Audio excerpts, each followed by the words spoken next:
রানী, আমি আশা করছি এইবারেও রাজসিংহাসনের উত্তরাধিকারী আসবে। এখানে চন্দ্রপুরের মাটিতে মেয়েদের কোনো জায়গা নেই। মহারাজ, সন্তান তো ভগবানের আশীর্বাদ, তা সে ছেলে বা মেয়ে যাই হোক। না রানী, না। আমি শুধু পুত্র সন্তানকেই গ্রহণ করব। যদি কন্যা হয়, এখানে ওর কোনো জায়গা হবে না।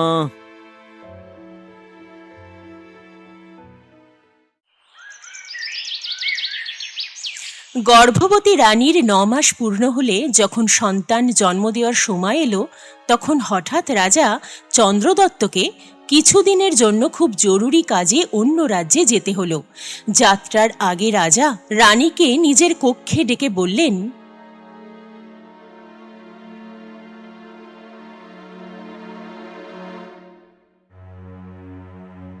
রানী, আমি রাজ্যের একটা জরুরি কাজের জন্য বাইরে যাচ্ছি।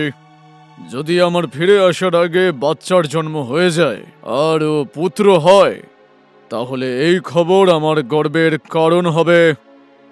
বুঝেছ? আর মহারাজ, যদি আমার মেয়ে হয়?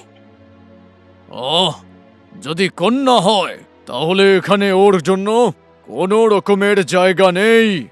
মনে রেখো, কন্যার জন্য কোনো স্থান নেই। যাচ্ছি আমি। এই বলে মহারাজ সেখান থেকে চলে গেলেন। রাজা যাওয়ার পর ২ দিন পরই রানী একটি কন্যা সন্তানের জন্ম দিলেন। মেয়েকে দেখে রানী কাঁদতে কাঁদতে বললেন, হে ভগবান, তুমি আমার সাথে এমন কেন করলে? এখন আমি কি করব? সেই সময় রানীর কাছে এক ধাইমা উপস্থিত ছিলেন। রানীকে দুঃখিত দেখে তিনি বললেন, রানীমা, মন খারাপ করবেন না। আমি একে সবার সামনে আমার সাথে নিয়ে যাব আর নিজের বাড়িতে নিয়ে গিয়ে লালন পালন করব। আপনি যদি কোনোভাবে এই বাচ্চার খরচের জন্য টাকা পাঠাতে থাকেন, তাহলে আপনার মেয়ে সুখে জীবন কাটাতে পারবে। নইলে আমার মতো গরিবের যা সাধ্য সেইভাবেই আমি ওর যত্ন নেব। রানী তখন সোনা রূপো আর গয়না দিয়ে বাচ্চাটিকে ধাইমার হাতে তুলে দিলেন। প্রাসাদে এই খবর ছড়িয়ে দেওয়া হলো যে ধাইমা বাচ্চাটিকে নিয়ে গিয়ে মেরে ফেলেছে। এদিকে ধাইমা বাচ্চাটিকে নিয়ে নিজের ঘরে পৌঁছলো আর তার লালন পালন শুরু করলো।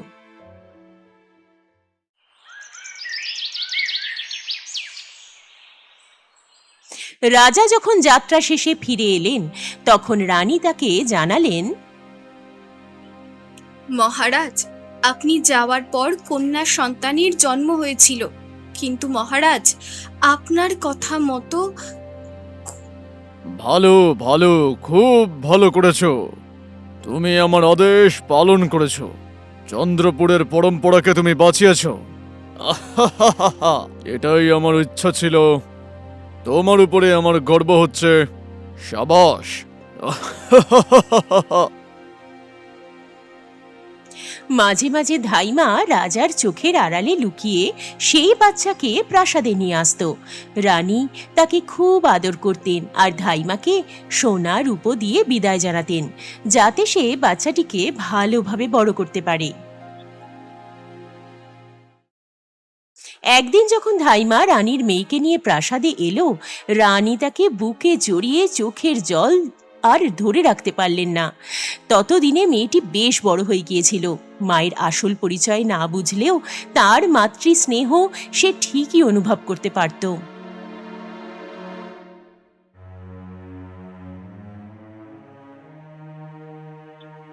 ধাইমা, এই রানী আমাকে এত ভালোবাসেন কেন? আমাকেও কি কোনো রাজকুমারীর মতো দেখতে? মা রে, রানীমার মনটা অনেক বড়। তিনি সব নিষ্পাপ বাচ্চাকেই নিজের সন্তানের মতো ভালোবাসেন।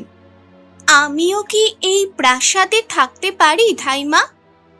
না মা, তোমার ঘর তো আমার কাছে। তবে মনে রেখো, তুমি সব সময় বিশেষ। তোমার এই হাসি মুখ দেখে রানীমা খুব আনন্দ পান। রানী দূর থেকে এই কথাগুলো শুনছিলেন, আর তার দু চোখ বেয়ে জল গড়িয়ে পড়ছিল। ইস, যদি তোমাকে কোলে নিয়ে সবাইকে বলতে পারতাম যে তুমি আমার মেয়ে, কিন্তু বোধহয় এটা আমার ভাগ্যেই নেই।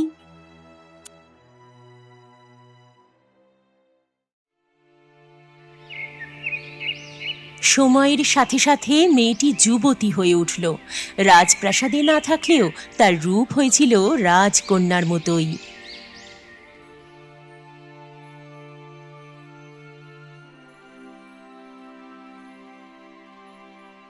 একদিন রাজা তার কিছু সৈন্য নিয়ে নগরীর রাস্তা দিয়ে যাচ্ছিলেন। ঠিক সেই সময় সেই ধাইমা রাজকুমারীর সাথে ওই রাস্তা দিয়েই যাচ্ছিল। রাজার নজর রাজকুমারীর ওপর পড়তেই তিনি জিজ্ঞেস করলেন, মন্ত্রী, এটা কে? বোধহয় এ একজন এই গ্রামের গ্রামবাসী হবে মহারাজ। এই যুবতীকে আমার পছন্দ হয়েছে। তুমি কালকে ওর ঘরে আমার সম্বন্ধ নিয়ে যেও।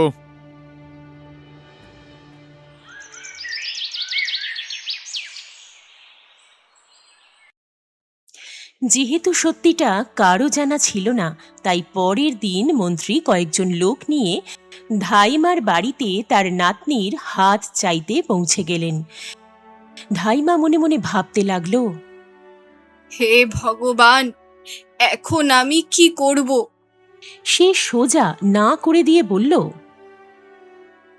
আমি একজন গরিব নারী। আমার নাতনি মহারাজার যোগ্য নয়, আর কোনো গরিব ঘরের সাথে মহারাজার সম্পর্ক জুড়তে ভালো লাগবে না। তাই এই বিষয়ে আর কখনো আমার বাড়িতে আসবেন না।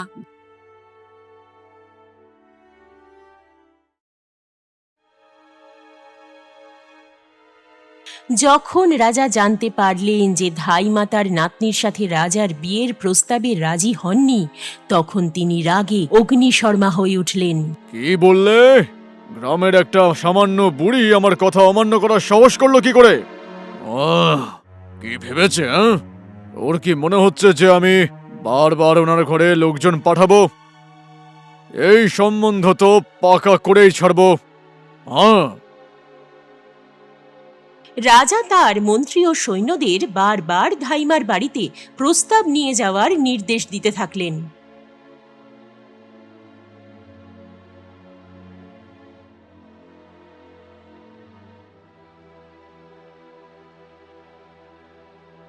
আরে দিদা, নিজে ভেবেচিন্তে উত্তর দাও, ভেবেচিন্তে। আরে মহারাজ তো ওই মেয়েকে মন থেকে ভালোবাসে, আরে রানী বানিয়ে রাখবে বলেছেন। যদি একবার হ্যাঁ বলে দাও তাহলে একবার ভেবে তো দেখো, তোমাদের দারিদ্রতা ঘুচে যাবে। তোমাদের বাড়ির মেয়ে রাজার কাছে রাজরানীর মতো থাকবে। তোমাদের দিন বদলে যাবে। তোমাদের কাছে এত টাকা পয়সা হবে যে তোমার কখনো কোনো কিছুর কমতি মনে হবে না। ভেবে দেখো। মন্ত্রী মশাই, আমি আগেই বলেছিলাম যে আমার নাতনি মহারাজের যোগ্য নয়। আমি গরিব। আমার নাতনির সাথে কোনো রাজার সম্পর্ক জোড়া সম্ভব নয়। প্রলোভনে কাজ না হওয়ায় মন্ত্রী তাকে ভয় দেখানোর চেষ্টা করতে থাকলেন। এই শোনো, যদি তুমি এই সম্বন্ধ মঞ্জুর না করো, তোমার জন্য কিন্তু এটা ভালো হবে না। মহারাজের ক্রোধের সামনা তোমাকে হতেই হবে, এটা মাথায় রেখো। বুঝতে পেরেছো? মন্ত্রী মশাই, আমাকে যাই সহ্য করতে হোক না কেন, আমি আমার নাতনির সম্পর্ক মহারাজার সাথে জুড়ব না। আমি ওকে এই রাজনীতি থেকে দূরে রাখতে চাই।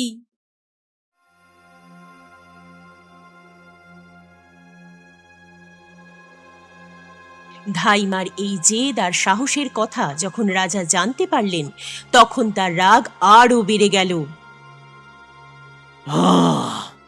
আমার কথা কান খুলে শুনে নাও। ওই বুড়িকে ধরে এক্ষুনি কালো কুঠুরিতে ফেলে দাও। তারপরে ওকে বেতের বাড়ি মারো, যতক্ষণ না এই সম্বন্ধের জন্য ও হ্যাঁ বলছে। যাও এক্ষুনি। সৈন্যরা ধাইমাকে ধরে রাজার সামনে হাজির করলো এবং চাবুক মারতে শুরু করলো। রাজার সামনে ধাইমা চিৎকার করে কাঁদতে লাগলো। ধাইমা এমনিতেই বয়স্কা ছিলেন, বেশি মার সহ্য করতে না পেরে আর্তনাদ করে বলে উঠলেন, মহারাজ, মহারাজ, আমাকে ছেড়ে দিন। মহারাজ, এই মেয়েটি অন্য কেউ নয়, ও আপনারই নিজের মেয়ে। আমি ওকে মারার বদলে নিজের বাড়িতে নিয়ে গিয়ে বড় করেছি।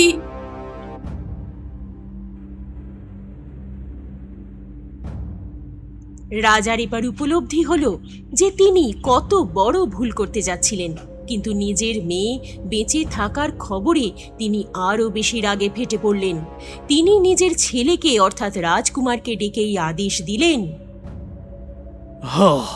রাজকুমার, আমার কথা মন দিয়ে শোনো। তুমি এক্ষুনি নিজের বোনকে জঙ্গলে নিয়ে গিয়ে একেবারে মেরে ফেলবে। ওর চোখ বার করে, ওর রক্ত বার করে আমাকে দেখাবে, যাতে আমি বুঝতে পারি যে ও এই দুনিয়াতে আর নেই। জলদি আমার আদেশের পালন করো, এক্ষুনি। রাজকুমার এই কথা শুনে ভীষণ চিন্তায় পড়ে গেল। সে নিজের হাতে নিজের বোনকে কিছুতেই মারতে পারবে না, কিন্তু মনে মনে সে এটাও জানতো যে হে ভগবান, যদি আমি এই কাজটা না করি, মহারাজ মানে আমার বাবা রাগের বশে আমাকে আর আমার বোন দুজনকেই মেরে ফেলবে। আরে কিন্তু আমি কি করি এতে? বাধ্য হয়ে রাজকুমার তার বোনকে সঙ্গে নিয়ে জঙ্গলের দিকে রওনা হলো। জঙ্গলে পৌঁছানোর পর তার বোনের প্রতি রাজকুমারের মনে ভালোবাসা উথলে উঠল। সে তার বোনকে বলল, দেখো বোন, দেখো, কোনোভাবে আমি তোমাকে নিজের হাতে করে মারতে পারবো না, এটা সত্যি কথা। আমি শুধু এটুকুই করতে পারি যে, দেখো, আমি তোমাকে এখানেই ছেড়ে দিচ্ছি। এরপরে তোমার কপালে যা আছে সেটাই। না দাদা, তুমি আমাকে এখানেই মেরে ফেলো আর আমার চোখ দুটো নিয়ে যাও, নইলে রাজা তোমাকেও মেরে ফেলবেন। আর হ্যাঁ, এটা আমি কিছুতেই মেনে নিতে পারবো না। ভাই বোন দুজনে একে অপরের দিকে তাকিয়ে কাঁদতে লাগলো। শেষমেশ কোনো মতে ভাই তার বোনকে বোঝালো এবং রাজকুমারী জঙ্গলের গভীরে চলে গেল। এরপর রাজকুমার জঙ্গলে ঘুরে ঘুরে একটা হরিণ শিকার করলো। সে হরিণের রক্ত নিল আর চোখ দুটো উপড়ে নিল আর রাজাকে গিয়ে সেগুলো দেখালো।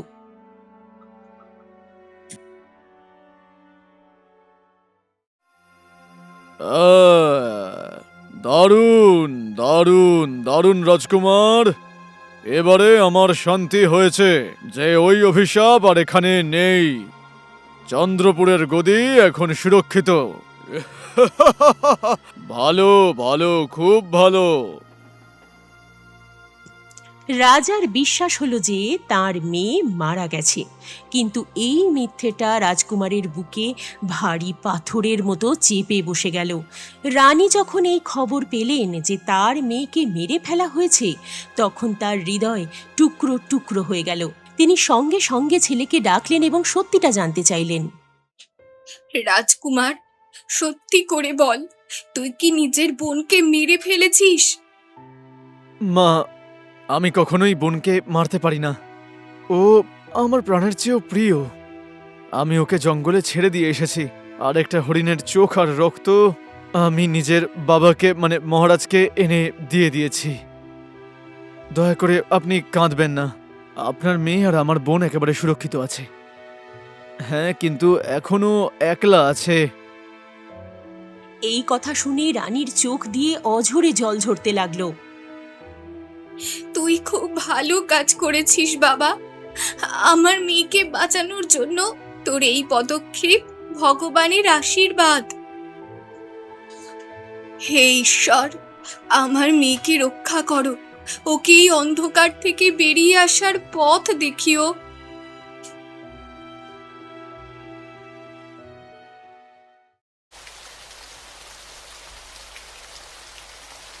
অন্যদিকে রাজকুমারী জঙ্গলে একা থাকতে শুরু করলো। সে খিদে মেটানোর জন্য গাছের ফল খেত আর ঝর্ণার জল পান করত। আমার জীবন কি সারা জীবন এমনই থাকবে? কেউ কি আমাকে এই অন্ধকার থেকে বের করবে না? পরিস্থিতি যাই হোক না কেন, আমি হার মানব না। রাজকুমারী প্রতিদিন নিজেকে সামলে নেওয়ার চেষ্টা করত আর জঙ্গলে একটা নতুন ভোরের জন্য অপেক্ষায় থাকত।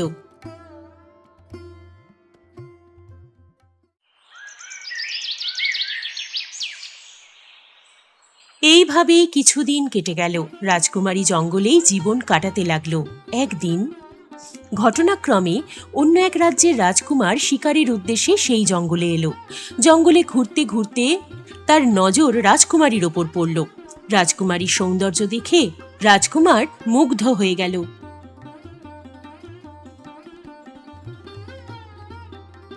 সে রাজকুমারীর কাছে গিয়ে মাথা ঝুঁকিয়ে বলল,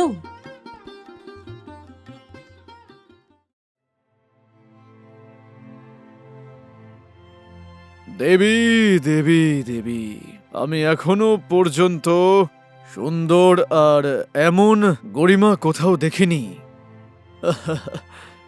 আপনার সৌন্দর্য বিনম্রতা আমার হৃদয় ছুঁয়ে ফেলেছে। আমি আমি আপনাকে একটা নিবেদন করতে চাই। আপনি আপনি কি আমাকে বিবাহ করবেন? রাজকুমার, আপনার এই উদার কথার জন্য আমি কৃতজ্ঞ, কিন্তু আপনি কি জানতে চাইবেন না যে আমি কে? হ্যাঁ দেবী, আমি আপনার পৃষ্ঠভূমি বা অতীতের কোনো কিছুই না ভেবে গরিমাকেই দেখতে চাইছি। যদি বাহ, যদি আপনি চান তো আমি আপনাকে আমার জীবন সাথী বানাতে চাই। রাজকুমার, আমি আপনার প্রস্তাবে রাজি, কিন্তু আমি একজন সাধারণ মেয়ে। আমি আপনার প্রাসাদের যোগ্য নই। দেবী, আমার কাছে আপনি অপেক্ষা আর কেউ যোগ্য হতে পারবে না। আসুন, আমার সঙ্গে চলুন। আমি প্রতিজ্ঞা করছি যে আপনার সমস্ত স্বপ্ন সত্যি করব। আসুন দেবী।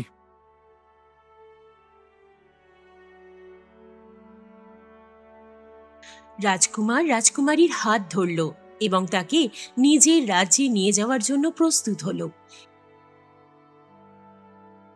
নিজের রাজ্যে পৌঁছেই রাজকুমার সবার আগে তার মন্ত্রীর বাড়ি গেল আর মন্ত্রীকে বলল, মন্ত্রী, একে নিজের মেয়ের মতো করেই রেখো। আমি কালকের সম্বন্ধ চাওয়ার জন্য যাব। তারপরে ওকে বিয়ে করে মহলে নিয়ে যাব আমি। ততদিন আপনি ওকে নিজের মেয়ের মতো করে রেখে দিন, ঠিক আছে? ও রাজকুমার, একদম চিন্তা করবেন না। এই মেয়েটা এখন আমার মেয়ে। যখনই আপনার মনে হবে আপনি একে বিয়ে করে নেবেন। ঠিক আছে। অমর্ত্য সেন রাজকুমারীকে মন্ত্রীর বাড়িতে রাখল এবং পরের দিনই কয়েকজন সভাসদকে বিয়ের প্রস্তাব নিয়ে মন্ত্রীর বাড়িতে পাঠালো। 2 দিন পর অমর্ত্য সেন এবং রাজকুমারীর মহা ধুমধামের সাথে বিয়ে হয়ে গেল। অমর্ত্য সেন রাজকুমারীর প্রেমে এতটাই মশগুল ছিল যে সে বেমালুম ভুলেই গিয়েছিল সে কোনোদিন রাজকুমারীকে তার ফেলে আসা জীবন নিয়ে প্রশ্নই করেনি। দেখতে দেখতে 1 বছর কেটে গেল। সেই রাজকুমারী যে এখন রানী হয়ে গেছে তাকে সে জিজ্ঞেস করল, তো রানী, এবারে তুমি বলো যে তুমি কে, তুমি কার কন্যা? আরে এত বড় জগতে তোমার অতীতের কোনো না কোনো গল্প তো নিশ্চয়ই রয়েছে, বলো। রাজকুমার, আমার অতীত বড়ই বেদনার। আমি চাই না সেই কথা মনে করে আপনার আনন্দটুকু ম্লান হয়ে যাক। আহ? রানী, যদি তোমার অতীত ছিল দুর্ভাগ্যে ভরা, তাহলে ওটা আমি জানতে পারলে তোমার জন্য অনেকটা মজবুত বানাবো। চলো, তুমি আমাকে সবটা বলো। আমি সব দুঃখেই তোমার পাশে থাকবো, বলো। রাজকুমারী কিছুক্ষণ চুপ করে রইল। তার চোখে জল এসে গেল। কিন্তু অমর্ত্য সেনের ভরসা দেখে সে অবশেষে নিজের সত্যিটা জানানোর সিদ্ধান্ত নিল। আমি চন্দ্রপুরের মহারাজ চন্দ্রদত্তের কন্যা। মহারাজ চন্দ্রদত্ত মেয়েদের খুব ঘৃণা করতেন। আমি জন্মানোর পর তিনি আমার মৃত্যুর আদেশ দেন, কিন্তু আমি বেঁচে যাই কারণ এক ধাইমা আমাকে লালন পালন করার দায়িত্ব নেয়। কি কি মানে তোমার তোমার নিজের পিতা তোমাকে মারবার জন্য আদেশ দিয়েছিল? হে ঈশ্বর, এ তো অনেক বড় অন্যায়। হ্যাঁ রাজকুমার, তার কাছে কন্যারা ছিল কেবলই একটা বোঝা। আমি আমার পুরো ছেলেবেলা ভয় আর একাকিত্বের মধ্যে কাটিয়েছি, কিন্তু এখন আমি আপনার সাথে আছি এবং আশা করি আমার অতীত আর আমার বর্তমানের ওপর কোনো প্রভাব ফেলবে না। এরপর রাজকুমারী তার সব কাহিনী অমর্ত্য সেনকে খুলে বলল। স্ত্রীর এই দুঃখের কাহিনী শুনে রাজা বললেন, তুমি দেখো মহারানী, তুমি চিন্তা করো না, ঠিক আছে? আমি অবশ্যই তোমাকে তোমার পিতার ঘরে নিয়ে যাব। তুমি নিশ্চিন্ত থাকো, আমি আছি তো। আমাকে আমার অত্যাচারী বাবার সামনে নিয়ে আর যাবেন না, তাহলে তিনি নিশ্চিত আমাকে মেরে ফেলবেন। আরে তুমি চিন্তা করো না বলছি তো, আমি আছি যতক্ষণ তোমার কিচ্ছু হবে না। আছি তো, ভেবো না, ঠিক আছে? রাজকুমারী বারবার বারণ করা সত্ত্বেও রাজা অমর্ত্য সেন নিজের সিদ্ধান্তে অটল রইলেন। শেষমেশ ঠিক হলো যে পরের সপ্তাহে রাজা অমর্ত্য সেন তার রানীকে নিয়ে তার বাবা মায়ের সাথে দেখা করতে যাবেন।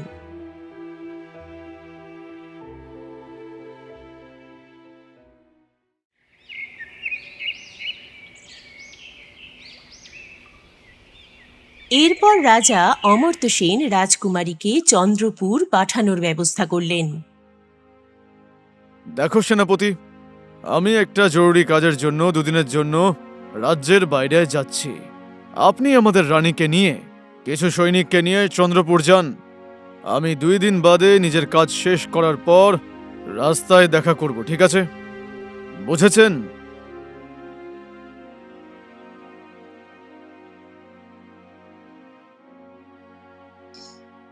সেনাপতি রাজকুমারী আর কিছু সৈন্য নিয়ে চন্দ্রপুরের দিকে রওনা হলেন। সন্ধ্যা ঘনিয়ে আসায় তাদের একটি জায়গায় তাঁবু ফেলতে হলো। সেনাপতি রাজকুমারীর জন্য একটি বিলাসবহুল তাঁবু খাটিয়ে দিলেন। রাজকুমারী খেয়াল করলেন যে সেনাপতির তাঁবুও তার তাঁবুর ঠিক পাশেই খাটানো হয়েছে। তিনি সেনাপতিকে ডেকে জিজ্ঞেস করলেন, তুমি তো জানো আমি একজন রাজার মেয়ে আর এক রাজার স্ত্রীও। তুমি তোমার তাঁবু এখানে না খাটিয়ে একটু দূরে কোথাও খাটাও। মহারানী, মহারাজ আমাকে আপনার সুরক্ষার জন্য পাঠিয়েছেন। যদি আপনার কিছু হয়ে যায় তো মহারাজকে আমি কি জবাব দেব বলুন তো? তার জন্য তোমাকে চিন্তা করতে হবে না, আমার কিচ্ছু হবে না, কিন্তু তুমি তোমার তাঁবু এখান থেকে দূরে গিয়ে খাটাও। কিন্তু সেনাপতি কথা শুনল না। তাঁবু ওখানেই রাখা হলো। রাতের বেলা সেনাপতি তাঁবুর বাইরেই পায়চারি করছিল। সবাই ঘুমিয়ে পড়েছে বুঝতে পেরেই সেনাপতি রাজকুমারীর তাঁবুর ভেতর ঢুকে পড়ল।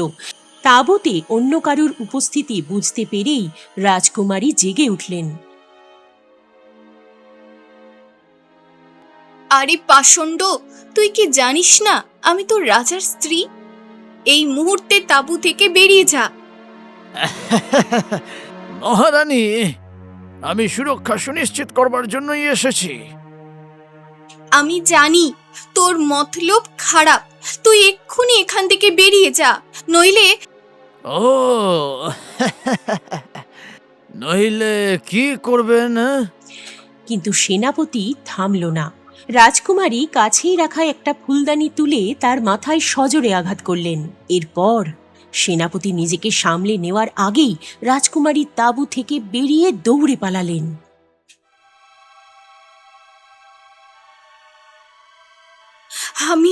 আমি যদি চিৎকার করি তাহলে এই সৈন্যরা সেনাপতিরই পক্ষ নেবে, আর আমাকে আমাকে নিজেই নিজেই নিজের প্রাণ বাঁচাতে হবে। রাজকুমারী অন্ধকারের মধ্যেই ছুটতে থাকলেন। ছুটতে ছুটতে তিনি দেখলেন সামনে এক বিশাল নদী বয়ে চলেছে। রাজকুমারীর মন ততক্ষণে এই ঘটনাগুলোতে এতটাই ভেঙে পড়েছিল যে তিনি কোনো কিছু চিন্তা না করেই নদীতে ঝাঁপ দিলেন।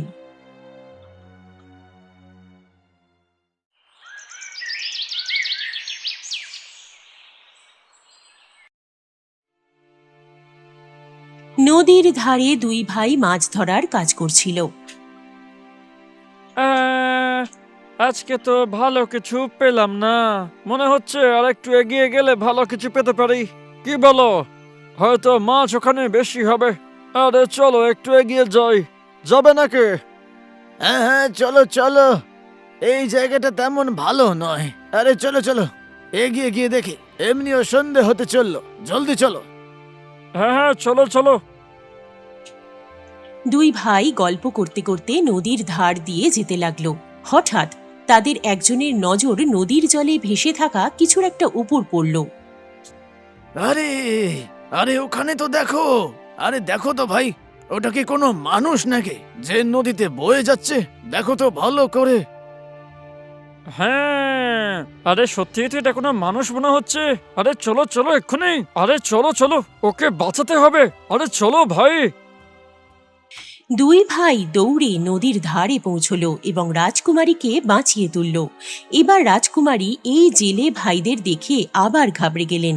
তিনি মনে মনে ভাবতে লাগলেন, কোথায় আমি ওই সেনাপতির হাত থেকে সম্মান বাঁচিয়ে পালালাম, আর এখন এই জেলেগুলোর মাঝে ফেসে গেলাম। ওই জেলেদের প্রত্যেকেই বলছিল, আরে এটা আমার। আরে আমার, এটা আমার। আহ, আমার মনে হচ্ছে একে নিয়ে আমাদের বাপুর কাছে যাওয়া উচিত। উনি বুদ্ধিমান, উনি হয়তো ঠিকঠাক কাজ করতে পারবেন। চলো। শেষমেশ তারা সিদ্ধান্ত নিল যে মেয়েটিকে তাদের বাবার কাছেই নিয়ে যাওয়া হবে। বাবা যা সিদ্ধান্ত নেবেন সেটাই চূড়ান্ত হবে।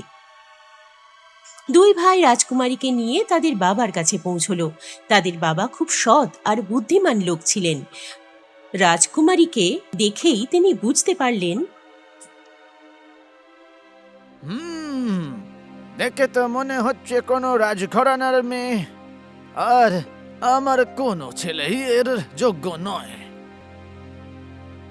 তাই তিনি তার ছেলেদের বুঝিয়ে বললেন, ঠিক আছে, আমার ছেলেরা, তোমরা দুই ভাই, তোমাদের কোনো বোন নেই, তোমরা একে নিজের বোন বানিয়ে নাও, আর ওর একটু খেয়াল রেখো।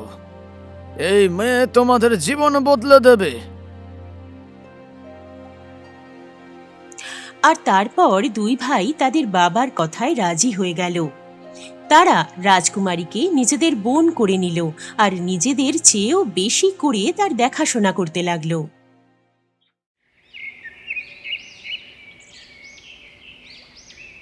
অন্যদিকে রাজা অমর্ত্য সেন যখন পরের দিন তার দলবল নিয়ে সেনাপতির কাছে পৌঁছলেন, তখন দেখলেন তার স্ত্রী সেখানে নেই। তিনি সেনাপতিকে জিজ্ঞেস করলেন, আরে, আমার স্ত্রী কোথায় সেনাপতি? মহারাজ, রানী আসলে একটা অনেক বড় ডাইনি ছিল।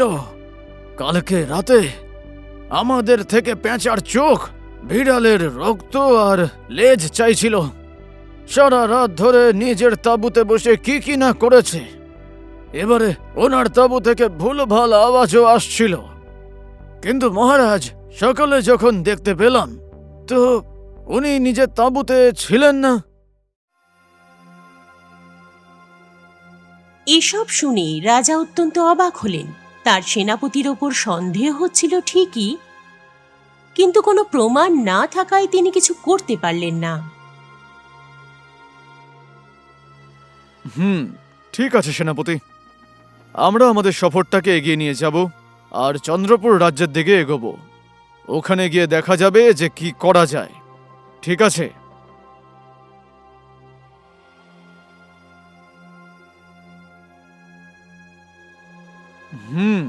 চন্দ্রপুর পৌঁছে আমি আমার অত্যাচারী শ্বশুরকে জিজ্ঞেস করব যে উনি নিজের মেয়ের সঙ্গে এমনটা কেন করেছেন। ওনার জন্যই ওনার মেয়ে জঙ্গলে ঘুরেছে আর একজন ডাইনি তৈরি হয়েছে। আমি ওনাকে এটাও জিজ্ঞেস করব যে কন্যা সন্তান পছন্দ নয় কেন।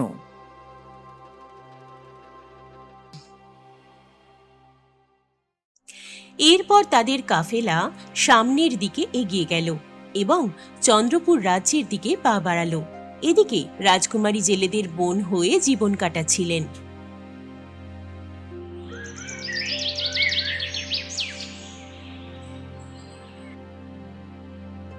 জেলেদের সাথে কিছুদিন থাকার পর রাজকুমারী বুঝতে পারলেন যে তিনি তার বাবার সাম্রাজ্য অর্থাৎ চন্দ্রপুরেই এসে পৌঁছেছেন। এটাই সেই চন্দ্রপুর, আমার বাবার সাম্রাজ্য, যিনি আমাকে মেরে ফেলার নির্দেশ দিয়েছিলেন।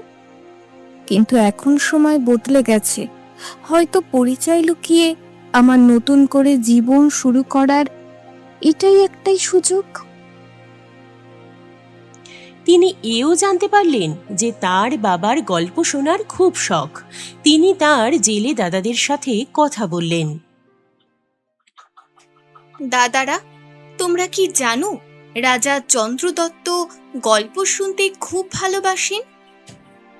দেখো বোন, আমাদের রাজার ওই গল্প শোনার একটা শখ রয়েছে জানি, কিন্তু তুমি এমন কেন জিজ্ঞেস করছো?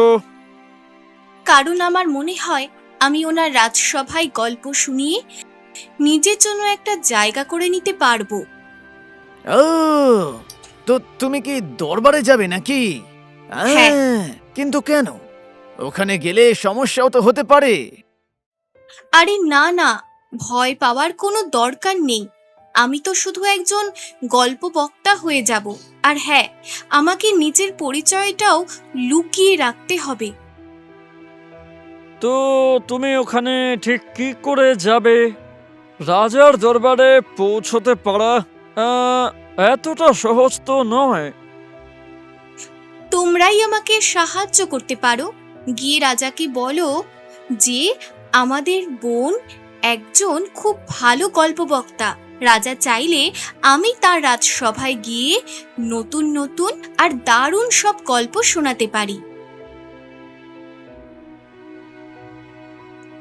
জেলেরা রাজা চন্দ্রদত্তের রাজসভায় পৌঁছে বলল,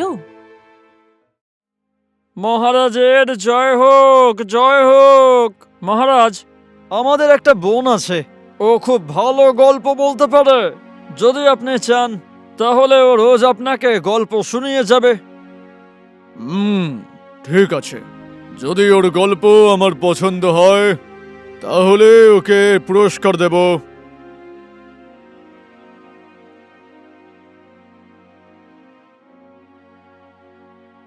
সন্ধ্যাবেলায় জেলেরা তাদের বোনকে নিয়ে রাজা চন্দ্রদত্তের সামনে হাজির হল। রাজকুমারী তার মুখ ওড়না দিয়ে ঢেকে রেখেছিলেন যাতে রাজা তাকে চিনতে না পারেন। তাহলে এটাই হচ্ছে তোমাদের বোন, যার ব্যাপারে তোমরা বলেছিলে। ও কি সত্যি এত ভালো গল্প বলতে পারে?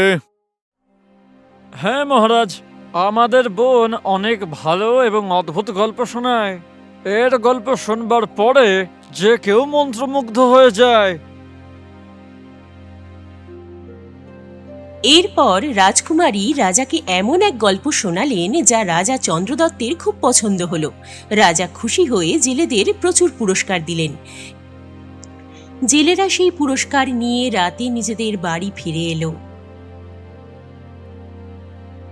ও, আরে ভাই, এবারে আমাদের মাছ ধরার দরকার পড়বেই না। আমাদের বোন আমাদের জীবন বদলে দিয়েছে। হ্যাঁ, একদম ঠিক বলেছ।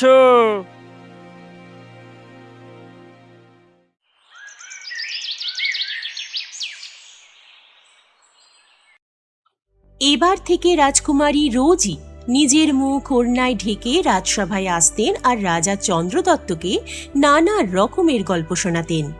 এর বদলে রাজা তাকে সোনা ও রূপোর মোহর দিতেন।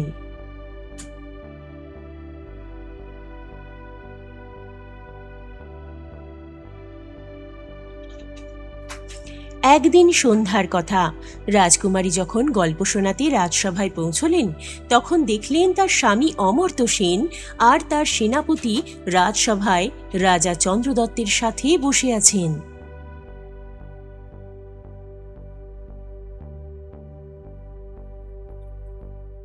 আজ তো গল্প শোনাতে খুব মজা আসবে। রাজকুমারী রোজকার মতোই নিজের মুখ ওড়নায় ঢেকে রেখেছিলেন। তিনি তার পিতা রাজা চন্দ্রদত্তকে বললেন, মহারাজ, আজ আমি আপনাকে একটি বিশেষ গল্প শোনাতে চলেছি। তাই আমি চাই গল্প চলাকালীন কেউ যেন নিজের জায়গা থেকে উঠে না যায়। যদি কেউ উঠে যাওয়ার চেষ্টা করে তবে আমি গল্প বলা থামিয়ে দেব আর কোনো দিন গল্প শোনাতে আসব না। রাজা সবাইকে নির্দেশ দিলেন, মন দিয়ে শোনো, গল্প বলার সময় কেউ নিজের জায়গা থেকে উঠবে না।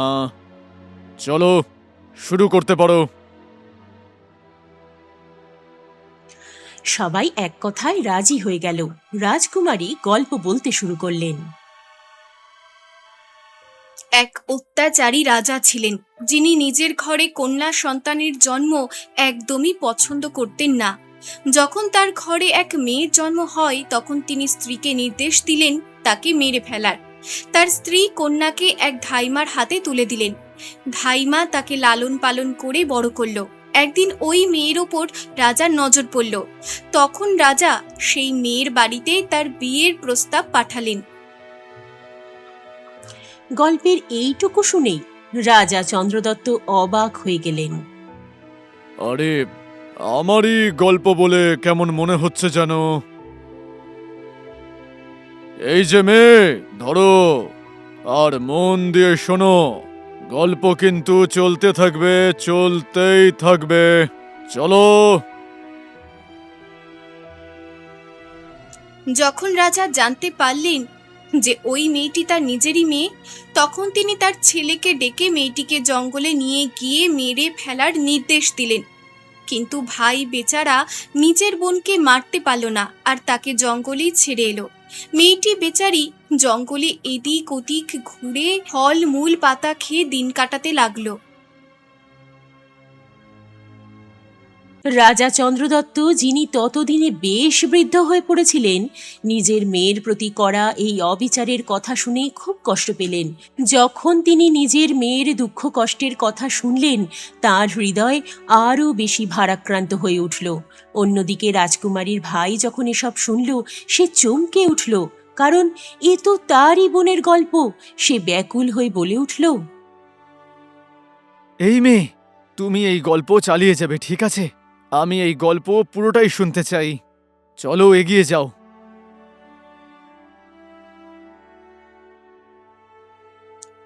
জঙ্গলে বেশ কিছুদিন কাটানোর পর একদিন এক রাজকুমার সেই মেয়েটিকে দেখতে পেল। সে মেয়েটির প্রেমে পড়ে গেল। রাজা অমর্ত্য সেন বিয়ে করে নিজের প্রাসাদে নিয়ে এলো।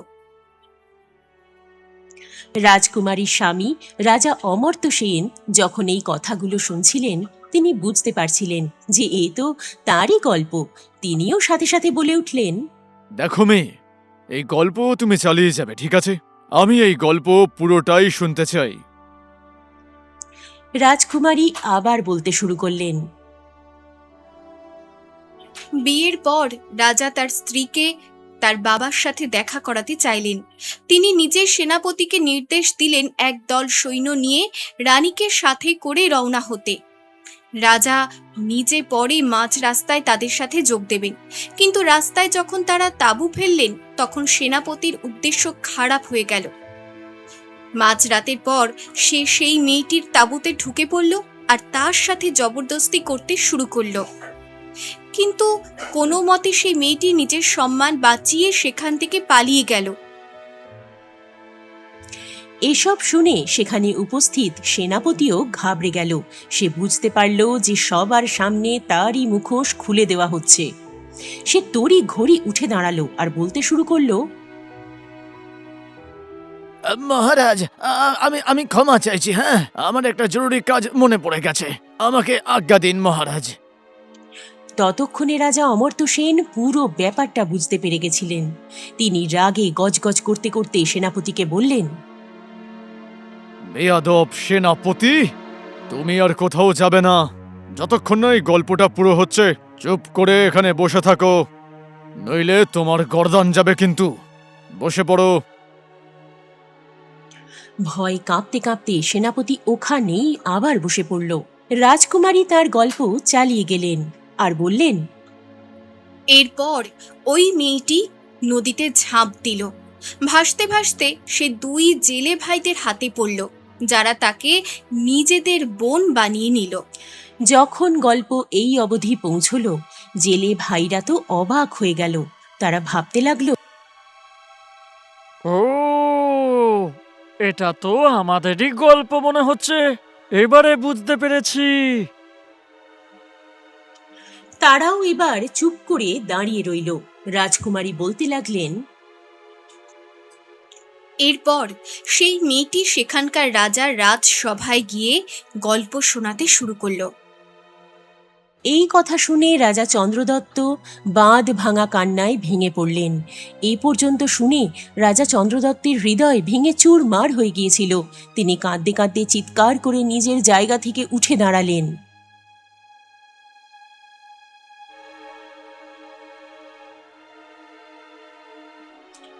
ঠিক তখনই রাজকুমারী নিজের মুখ থেকে ওড়না সরিয়ে নিলেন।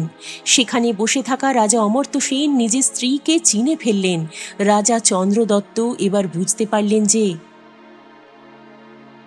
এই মেয়েটি তার নিজের মেয়ে। এবার এক বাবা নিজের মেয়েকে ফিরে পেয়ে আর এক স্বামী নিজের স্ত্রীকে কাছে পেয়ে দারুণ খুশি হলেন। দুজনেই সেই মুহূর্তেই সৈন্যদের নির্দেশ দিলেন,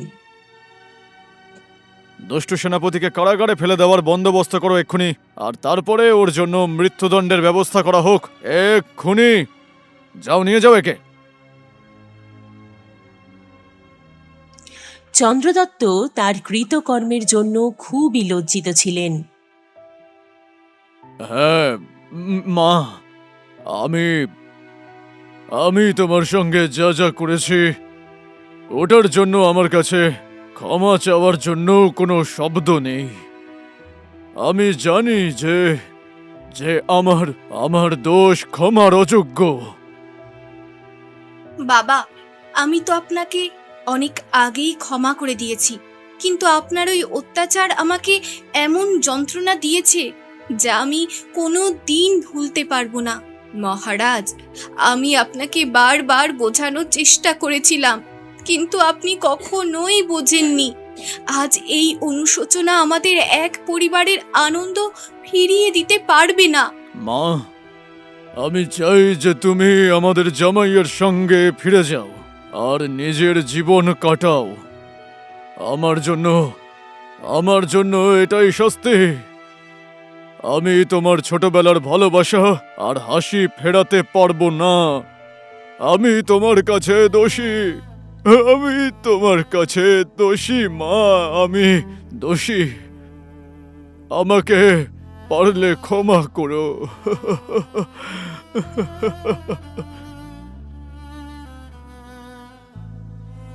বাবা, আমি আপনার মেয়ে, আমি আপনাকে ক্ষমা করতে পারি।